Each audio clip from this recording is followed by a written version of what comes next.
di Psikologi Sumber Daya Manusia, yaitu tentang sistem manajemen pemutusan hubungan kerja atau terminasi karyawan. Jadi, istilah PHK dan juga terminasi ini sering digunakan secara bergantian gitu ya di masyarakat umum, tapi kalau kita teliti lebih lanjut nanti tentang definisi ada pembedaan antara kedua hal tersebut.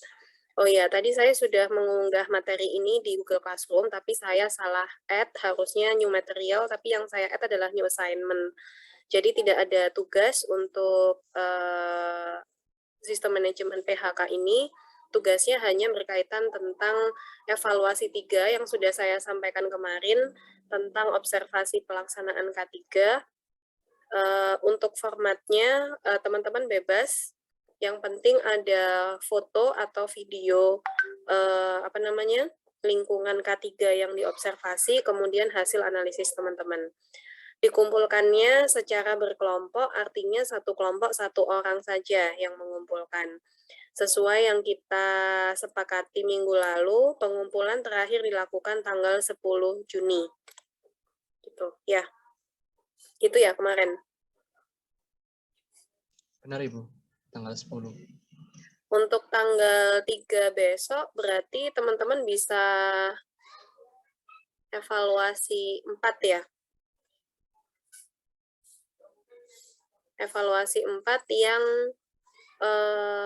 ujian tertulis untuk materi setelah UTS kecuali K3. Ya, minggu depan bisa ini ujian evaluasi 3.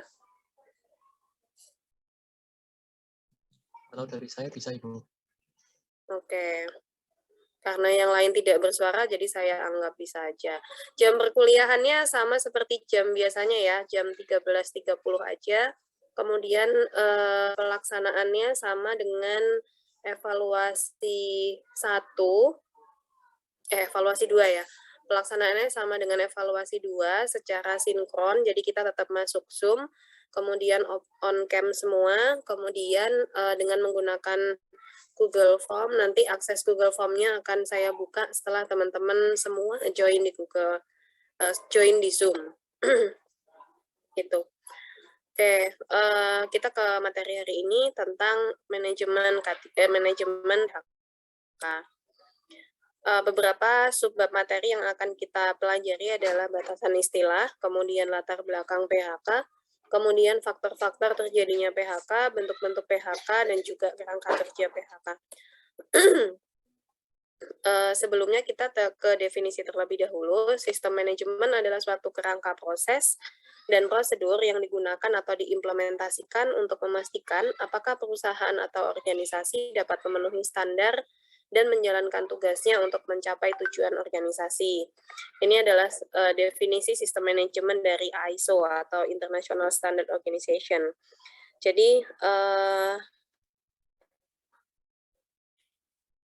Jadi sebelum kita membahas ketiganya, kita harus tahu dulu yang dinamakan dengan sistem manajemen itu batasannya sampai di mana, yaitu kerangka, proses, dan juga prosedur yang digunakan oleh organisasi untuk mengatur bagaimana pelaksanaan dari PHK atau pemutusan hubungan kerja. Kemudian pemutusan hubungan kerja atau terminasi menurut Undang-Undang Ketenagakerjaan Nomor 13 Tahun 2003 adalah pengakhiran hubungan kerja karena satu hal tertentu yang mengakibatkan berakhirnya hak dan kewajiban antara pekerja atau buruh dan pengusaha. Jadi seperti halnya yang teman-teman pernah ikuti waktu kita ada kuliah tamu dari Pak Budi, dosen hukum, bahwasannya hubungan antara pekerja atau pengusaha dan hubungan antara pekerja atau buruh dan pengusaha atau pemberi kerja itu dimulai sejak adanya surat perjanjian kerja, gitu ya. Kemudian dari situ melekatlah hak dan kewajiban dari masing-masing pihak, baik itu pekerja maupun pengusaha. Nah, dengan adanya PHK atau terminasi ini, maka berakhir juga hak dan kewajiban dari kedua belah pihak tersebut. Kemudian pemisahan. Pemisahan disebut juga dengan pemberhentian, bahkan sering disebut dengan downsizing. Hanya kalau downsizing ini memang spesifik karena pengurangan jumlah pekerja dalam suatu organisasi. Downsizing adalah perpindahan sementara atau tidak definitif seorang pegawai dari daftar gaji. Umumnya adalah untuk mengurangi kelebihan beban biaya, tenaga kerja, dan permasalahan keuangan perusahaan yang semakin serius. Ya, jadi downsizing ini atau pemisahan ini bisa dilakukan sementara gitu ya. Misalkan kayak kayak mahasiswa itu diskors gitu ya, mereka tidak diperkenankan ikut kuliah selama berapa bulan gitu ya. Kalau ini pekerja itu diberhentikan sementara atau tidak definitif pada jangka waktu tertentu karena kondisi keuangan perusahaan yang bermasalah. Kemudian berikutnya adalah terminasi. Terminasi adalah tindakan manajemen berupa pemisahan pegawai dari organisasi karena melanggar aturan organisasi atau karena tidak menunjukkan kinerja yang cukup. Jadi tadi saya sampaikan di awal bahwa terminasi dan PHK itu istilah yang sering digunakan bergantian, tapi sebenarnya kalau kita telah lebih lanjut definisinya berbeda. Terminasi spesifik digunakan untuk pemutusan hubungan kerja yang itu dilakukan oleh organisasi karena pekerjanya melanggar aturan organisasi atau memberikan kinerja yang tidak cukup atau kurang dari yang ditargetkan. Kemudian berikutnya adalah pemberhentian sukarela, adalah pemisahan pegawai dari organisasi atas inisiatif organisasi atau kemauan pegawai sendiri. Jadi kalau dalam istilah manajemen, nanti kalau teman-teman mau meneliti skripsi tentang PHK gitu ya, biasanya tema yang diangkat adalah tentang turnover atau keluar masuknya pekerja. Turnover itu ada dua, ada voluntary turnover dan juga involuntary turnover. Voluntary itu adalah turnover atau keluar masuknya pekerja yang diinginkan gitu ya, yang namanya juga voluntary, yang memang diinginkan oleh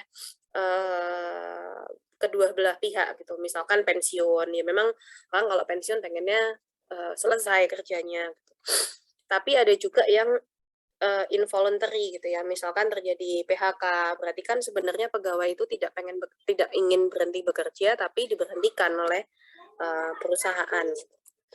Nah, termasuk juga di dalamnya pemberhentian sukarela kalau misalkan seorang pekerja itu melakukan pengunduran diri. Nah, itu termasuk dalam pemberhentian sukarela atau voluntary turnover. Kemudian berikutnya adalah pengunduran diri, adalah pemisahan pegawai yang telah menyelesaikan masa kerja maksimalnya dari organisasi atau umumnya dikenal dengan istilah pensiun.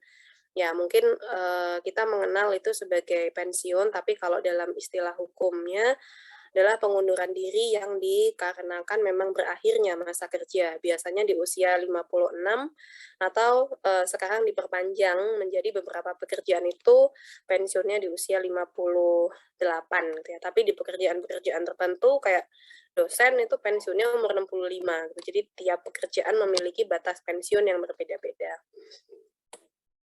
Oh ya, selama saya menjelaskan, kalau misalkan ada pertanyaan, langsung dituliskan di kolom chat aja ya. Jadi nanti begitu jeda, saya langsung buka kolom chatnya. Nah, kemudian dari batasan istilah tadi, kita menyimpulkan yang dinamakan dengan sistem manajemen PHK atau terminasi adalah kerangka proses dan prosedur yang digunakan atau diimplementasikan untuk memastikan pelaksanaan PHK atau terminasi telah memenuhi prosedur dan ketetapan perusahaan dengan merujuk pada perundang-undangan dan peraturan yang berlaku. Ya, karena Indonesia adalah negara hukum, berdirinya suatu perusahaan juga diatur atas dasar hukum, kemudian pekerja di Indonesia juga dilindungi oleh Undang-Undang Ketenagakerjaan atau kalau sekarang Undang-Undang Cipta Kerja, maka perlu dibentuk suatu sistem PHK untuk memastikan adanya prosedur dan perusahaan telah mematuhi peraturan yang berlaku dan perundang-perundangan yang berlaku pada saat melakukan PHK. Nah, itu tadi tentang definisi atau istilah ya. Kemudian kita ke latar belakang PHK. Umumnya perusahaan berusaha untuk menghindari terjadinya PHK. PHK membuat perusahaan kehilangan sumber daya tenaga kerja dan dapat menghambat proses produksi. Proses produksi menjadi lambat, kebutuhan konsumen tidak dapat dipenuhi, hingga pada akhirnya perusahaan kehilangan potensi keuntungannya. Jadi, selama ini mungkin yang terlihat di media gitu ya, bahwasannya PHK itu merugikan pekerja, gitu. Tapi itu kalau dilihat dari satu sisi. PHK itu kan macam-macam ya bentuknya. Kayak misalkan tadi ada voluntary turnover. Misalkan ada orang yang potensial sekali dalam perusahaan, kemudian dia dibajak oleh perusahaan lain sehingga dia mengundurkan diri dari perusahaan itu. Itu kan namanya PHK juga. Ya, wong PHK itu bukan pemberhentian ya, tapi pemutusan hubungan kerja. Sorry. Pemutusan hubungan kerja yang itu bisa diinisiasi baik oleh organisasi maupun oleh pekerja gitu. Jadi misalkan tadi pada contoh kasus ada talent dalam organisasi yang kemudian dia dibaca oleh perusahaan lain, kemudian dia mengundurkan diri, maka itu akan sangat merugikan bagi organisasi. Tuh ya, jadi kerugian itu sebenarnya ditanggung oleh kedua belah pihak. Kemudian misalnya proses produksi menjadi lambat karena berkurangnya jumlah SDM untuk menghasilkan produk atau jasa yang kita jual. Sehingga konsumen kebutuhannya tidak dapat dipenuhi, pada akhirnya akan menyebabkan perusahaan kehilangan potensi keuntungan. Kemudian di sisi lain, kehilangan karyawan akibat PHK menjadi kerugian tersendiri bagi organisasi atau perusahaan, karena karyawan merupakan salah satu modal penting sekaligus investasi.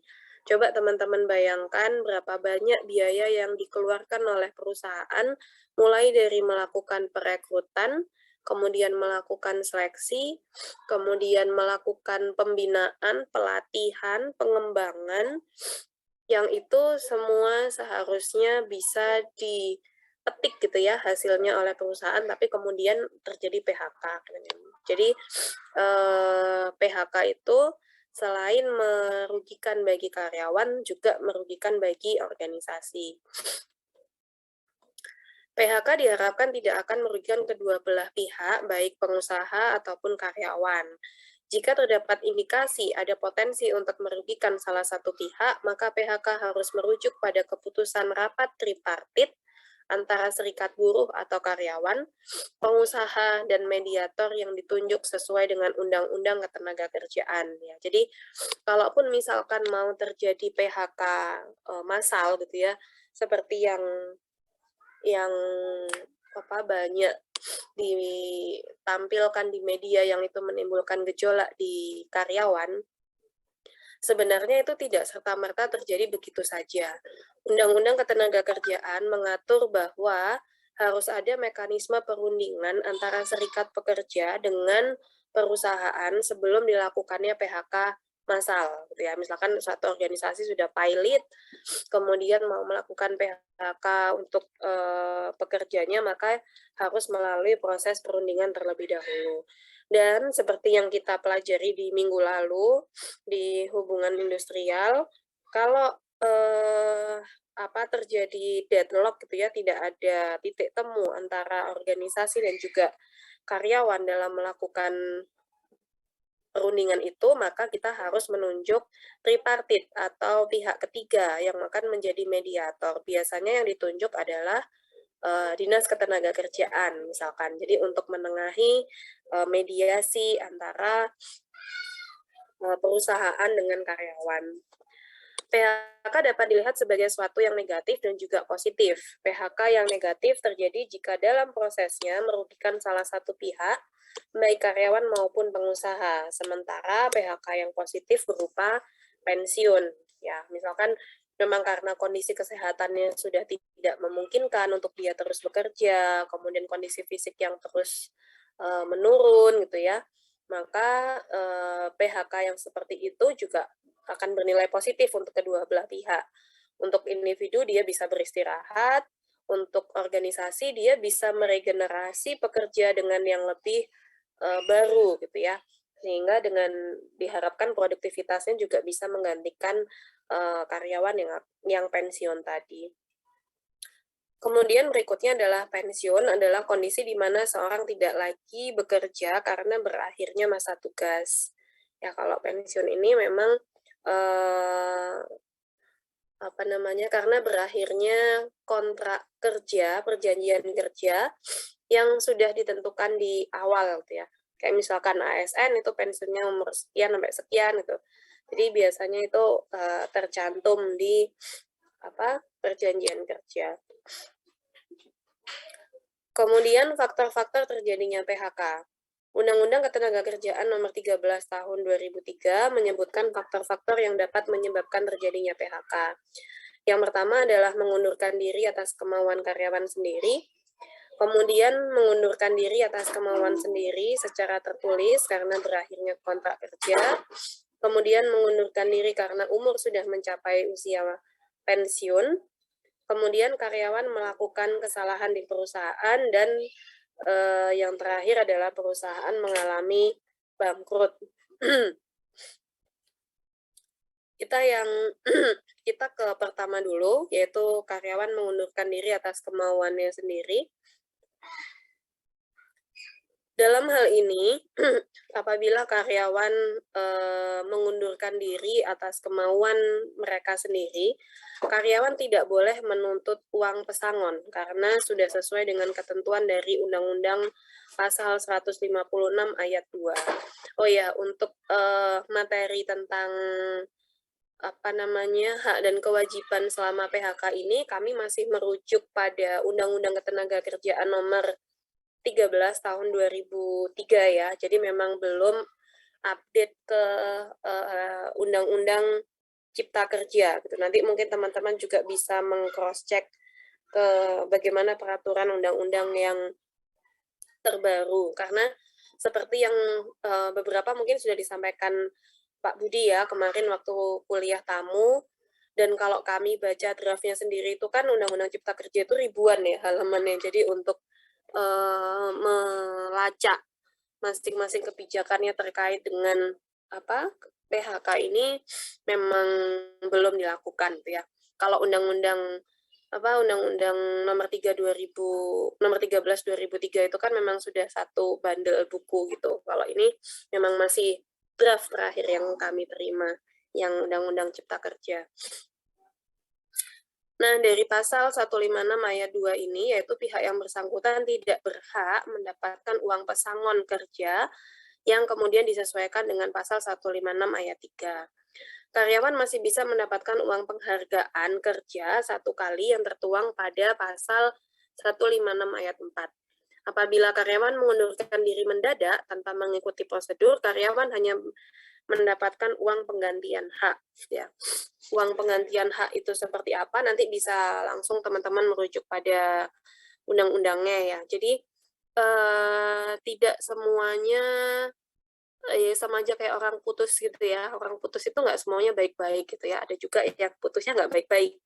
Karyawan tiba-tiba nggak masuk kerja, kemudian tidak mengurus pengunduran dirinya, itu juga banyak terjadi. Maka dalam hal itu karyawan tidak berhak untuk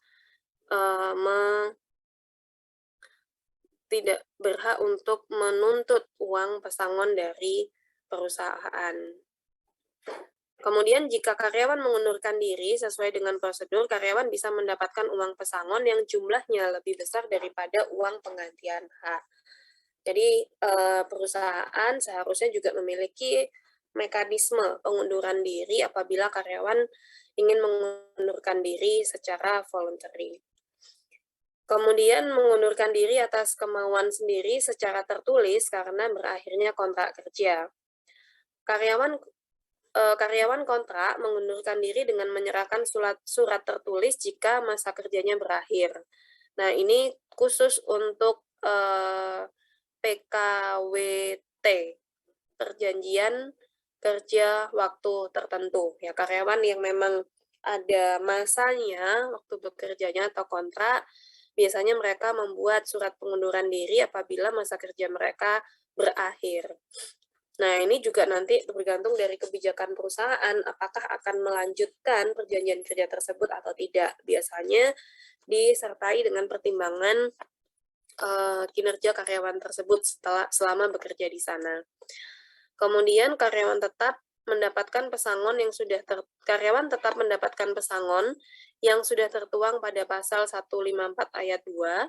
Selain uang pesangon, karyawan juga berhak mendapatkan uang penghargaan kerja yang diatur oleh pasal 156 ayat 3 sekaligus uang pisah sesuai dengan pasal 156 ayat 4. Kemudian mengundurkan diri karena umur sudah mencapai usia pensiun. Pemutusan ini bisa dipengaruhi oleh faktor usia karyawan.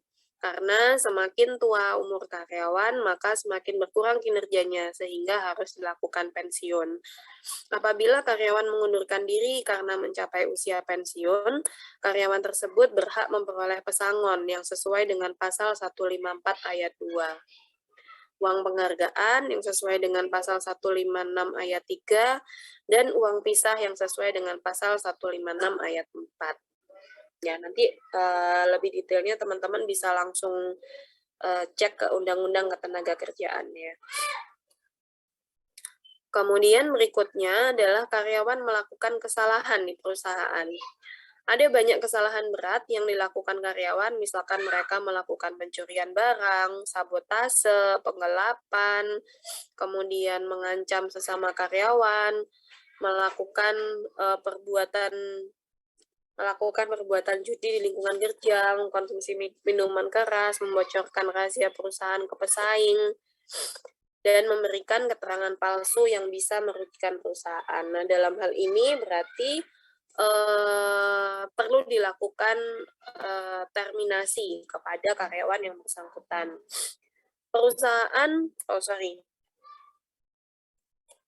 Yang ini ada dua pilihannya. Apabila terjadi pelanggaran peraturan perusahaan bisa melakukan terminasi atau pemutusan hubungan kerja tanpa melalui proses hukum. Artinya PHK itu dilakukan sendiri antara perusahaan dan karyawan, tapi ada juga nanti di bagian akhir yang itu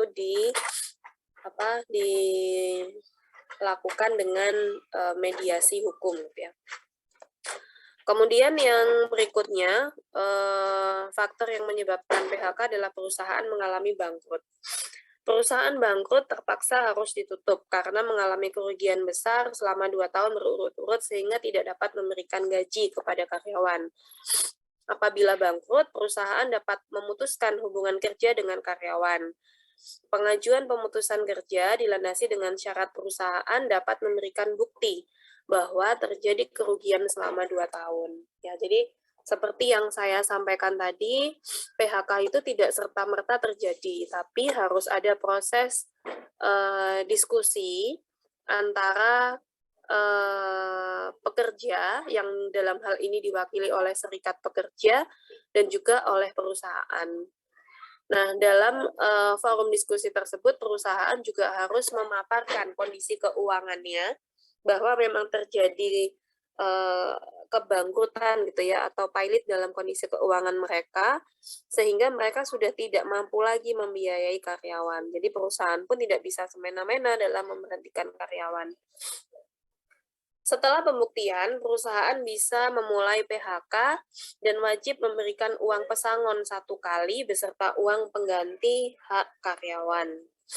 Ya, jadi dengan mempertimbangkan kondisi keuangan perusahaan, ya, dia harus berpikir kapan dia harus mem-PHK karyawannya, karena PHK itu bukan berarti kita tidak memberikan gaji saja, gitu, tapi di lain itu kita juga harus memberikan uang pesangon kepada karyawan yang kita PHK.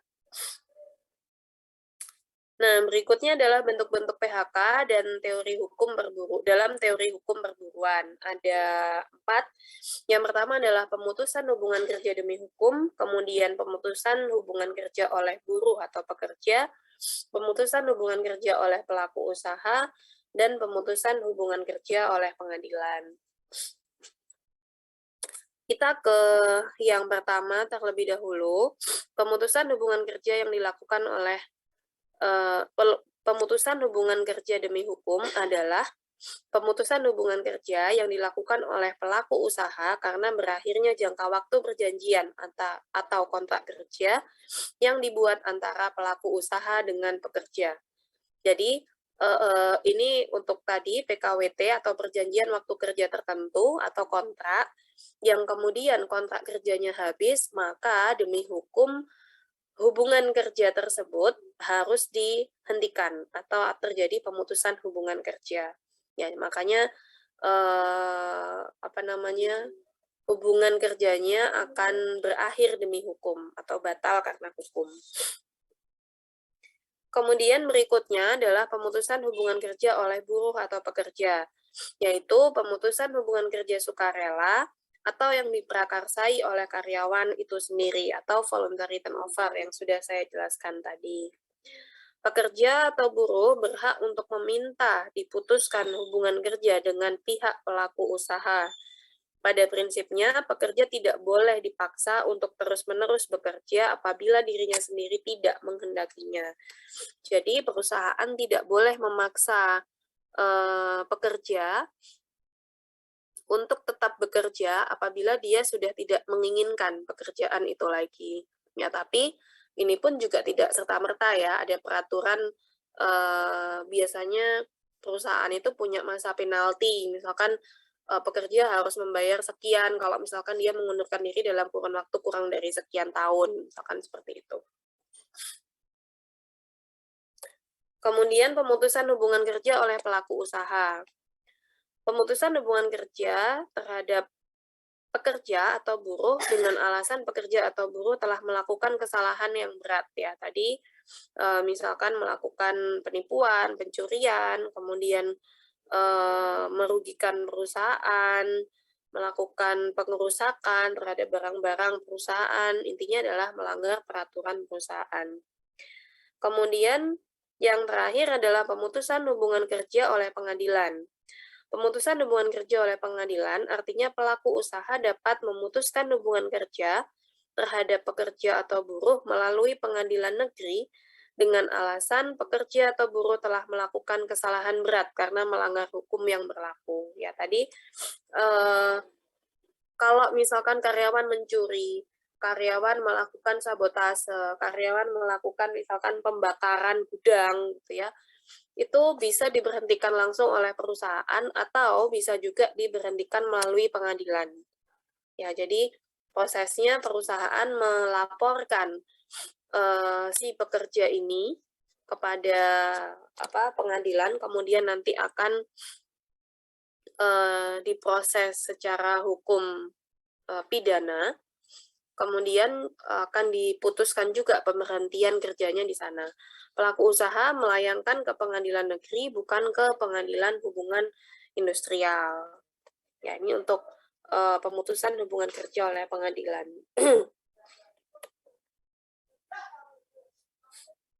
Sampai di sini dulu ada yang ditanyakan, teman-teman?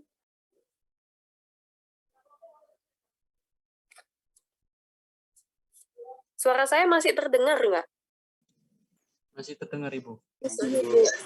Masih, Bu. Nanti ternyata putus kayak kemarin. Oke, saya lanjutkan ke bentuk-bentuk PHK yang dilaksanakan oleh perusahaan. Bentuk-bentuk PHK yang dilaksanakan oleh perusahaan, yang pertama adalah terminasi PHK yang dapat dilakukan oleh perusahaan karena telah berakhirnya sebuah kontrak antara pengusaha dan pekerja. Kemudian dismissal adalah PHK yang disebabkan oleh adanya tindakan fatal dari pekerja atau buruh yang dapat berupa tidak disiplinnya pekerja. Kemudian redundancy adalah PHK yang dilakukan oleh perusahaan dikarenakan akibat dari adanya perkembangan teknologi ataupun mulai mengubah segala bentuk kegiatan manual ke dalam bentuk digital. Kayak misalkan zaman dulu itu teman-teman kalau mau kalau mau nabung di bank itu kan harus lewat teller ya, tapi sejak ada ATM setor tunai maka kebutuhan teller menjadi berkurang sehingga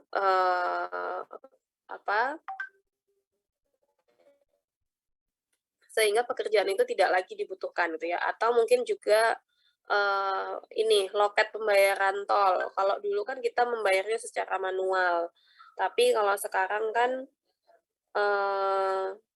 semua sudah menggunakan e-tol. Jadi tidak dibutuhkan lagi pekerja-pekerja untuk loket pembayaran tersebut. Jadi itu bisa dilakukan redundancy. Kemudian ada retrenchment, yaitu PHK yang dilakukan oleh perusahaan karena adanya pengaruh keuangan atau ekonomi yang tidak stabil pada sebuah perusahaan, seperti perusahaan mengalami kerugian secara berurut-urut, atau bahkan tingkat penjualan dan keuntungan yang didapatkan perusahaan mengalami penurunan yang drastis. Ya, ini adalah bentuk-bentuk PHK yang dilakukan oleh perusahaan. Kemudian 14 alasan PHK menurut Undang-Undang Cipta Kerja, ini menurut undang-undang yang baru ya, yang alasan-alasan di mana perusahaan bisa melakukan PHK. Yang pertama, perusahaan melakukan penggabungan, peleburan, pengambil alihan, atau pemisahan perusahaan. Ya, nanti kalau teman-teman belajar tentang teori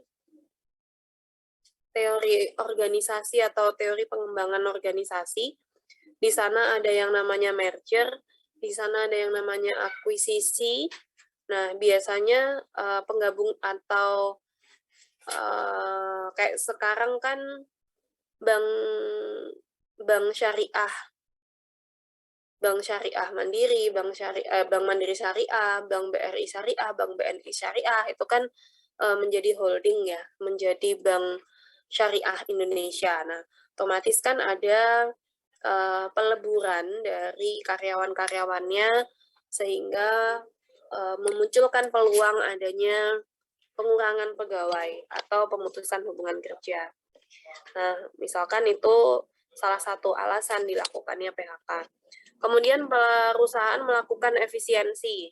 Ya, misalkan perusahaan mau memperkecil biaya operasional SDM-nya sehingga tidak terlalu banyak di pembayaran gaji atau pengelolaan pegawai, maka perusahaan melakukan downsizing atau pengurangan jumlah pegawai. Perusahaan tutup yang disebabkan karena perusahaan mengalami kerugian. Perusahaan tutup yang dikarenakan perusahaan dalam keadaan memaksa atau force major, misalnya perusahaannya habis kebakaran atau perusahaannya habis terkena gempa, sehingga tidak bisa lagi beroperasi gitu ya. Perusahaan dalam keadaan penundaan kewajiban pembayaran utang, jadi misalkan perusahaannya sudah terlilit hutang gitu ya, sehingga tidak lagi mampu membiayai operasional perusahaan. Kemudian perusahaan pilot, perusahaan melakukan perbuatan yang merugikan pekerja atau buruh.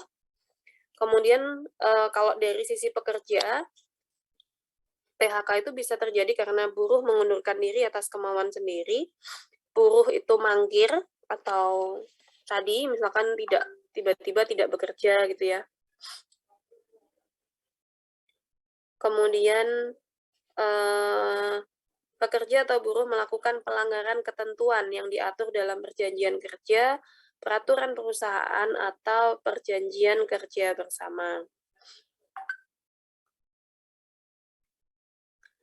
Kemudian pekerja ditahan oleh pihak yang berwajib atau pekerja berurusan dengan hukum. Kemudian pekerja atau buruh mengalami sakit berkepanjangan atau cacat akibat kecelakaan kerja dan tidak dapat melakukan pekerjaannya setelah melampaui batas 12 bulan. Kemudian pekerja atau buruh memasuki usia pensiun atau pekerja atau buruh meninggal dunia.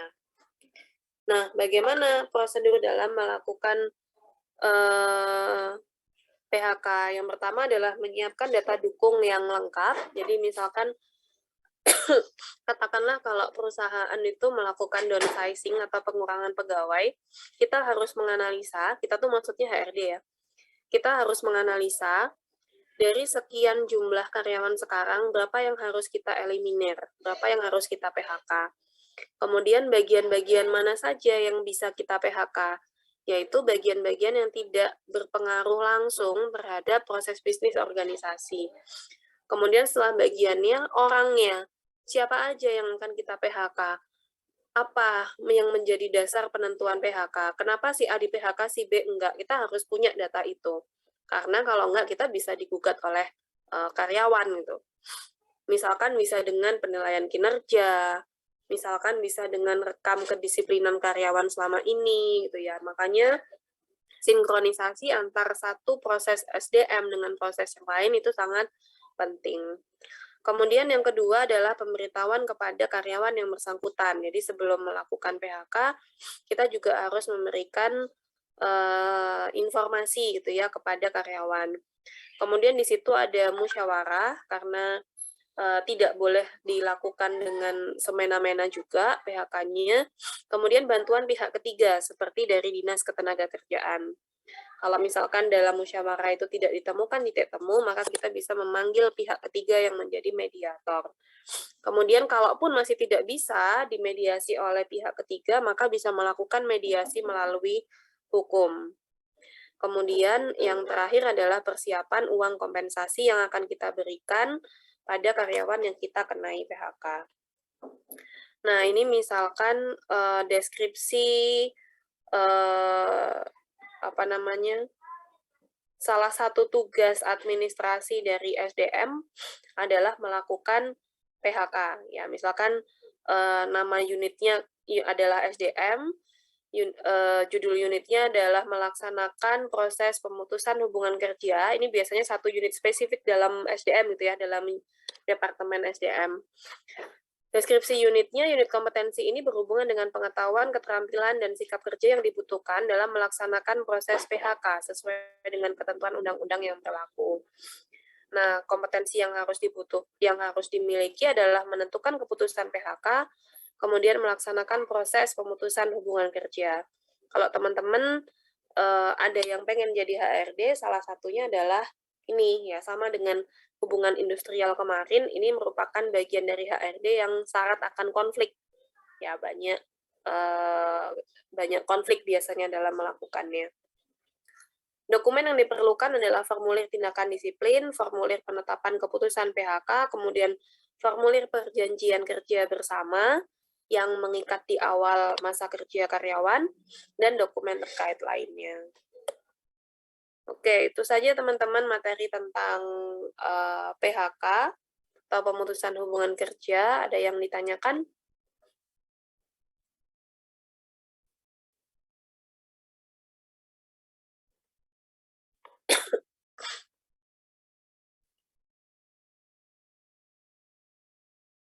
Ada pertanyaan, teman-teman?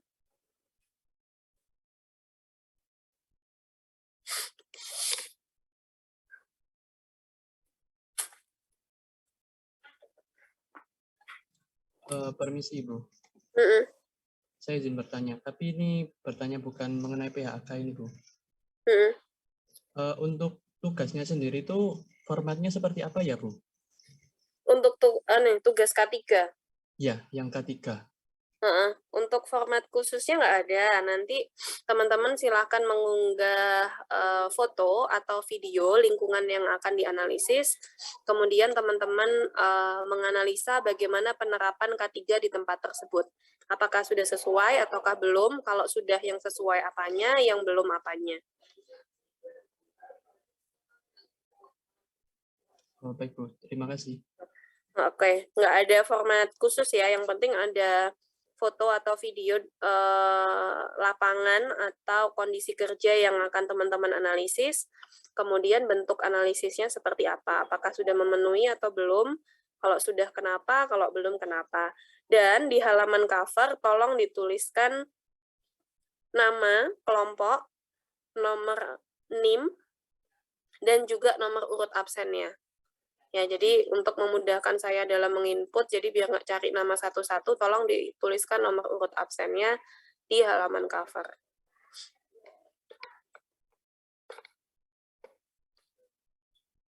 Ada lagi yang ditanyakan, teman-teman?